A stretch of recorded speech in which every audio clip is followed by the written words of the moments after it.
శుభోదయం. ప్రభువైన యేసుక్రీస్తు నామములో వందనాలు తెలియజేస్తూ పరిశుద్ధమైన దేవుని గ్రంథంలో నుండి అపొస్తలుల కార్యములు 13వ అధ్యాయము 2వ వచనము 3వ వచనం చదువుకుందాం. వారు ప్రభువు సేవించుచు ఉపవాసం చేయుచుండగా పరిశుద్ధాత్మ నేను బరబ్బను పౌలును పిలిచి పని కొరకు నా కొరకు ప్రత్యేకపరచులని వారితో చెప్పాను. అంతటి వారు ఉపవాసం ఉండి ప్రార్థన చేసి వారి మీద చేతులుంచి వారిని పంపిరి. ప్రార్థన చేసుకుందాం. పరిశుద్ధుడా, ప్రేమ గల తండ్రి, వందనాలు స్తోత్రాలు చెల్లిస్తూ వాక్యం ధ్యానిస్తున్న మాతో ఉంచి నడిపించి దీవించి ఆశీర్వదించమని యేసయ్య పేరిట ప్రార్థించడికి వేడుకొంచున్నాము తండ్రి. ఆమేన్. దేవుని సేవకులను అంత్యోకాలు ఉన్నటువంటి సంఘంలో బరబ్బను పౌలును చేతులుంచి ప్రార్థన చేయడం, బరబ్బను అభిషేకించి ప్రార్థన చేయడం చూడగలం. అభిషేక ప్రార్థన చేయడం ద్వారా దేవుని ఆత్మచేత నింపబడతారు.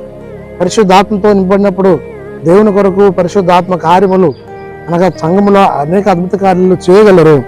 అంత మాత్రమే కాదు, కానీ బరబ్బను పౌలును పిలిచిన పని కొరకు వీరిద్దరిని దేవుని సేవ కొరకు ఏర్పాటు చేసుకునబడినటువంటి వారై ఉన్నారు. కాబట్టి వారు చేసిన పరిచర్య చాలా గొప్పది.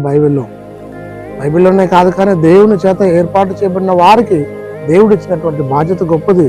ఈ లోకంలో కూడా అనేకులను దేవుడు ఏర్పాటు చేసుకున్నాడు. సంఘంలో సంఘ పరిచారకులుగా, సంఘ పెద్దలుగా, సంఘ సేవకులుగా, సంఘ ఏలుబడి చేయట్లో ఇట్లు అనేక పరిచర్యల్లో దేవుడు వారిని వాడుకుంటున్నాడు. అనగా దేవుని ఆత్మ చేత నింపబడ్డవారు కావాలి. దేవుని కార్యాలు చేయడానికి, దేవుని ఉద్దేశం నెరవేర్చడానికి పరిశుద్ధాత్మ చేత నింపబడాలి అని అంటే నేను కూడా ఉపవాస ప్రార్థన చేస్తూ దేవుని ఆత్మ పొంది లోకంలో, సంఘంలో, సమాజంలో దేవుని మయపరచాలి.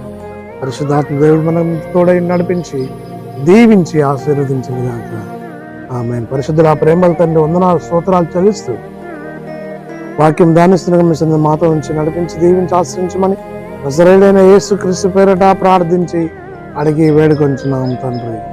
ఆమేన్. తండ్రి, కుమార పరిశుద్ధాత్మ త్రియేక దేవుడు సదాకాలం తోడైండి దీవించి ఆశీర్వదించిన గాక.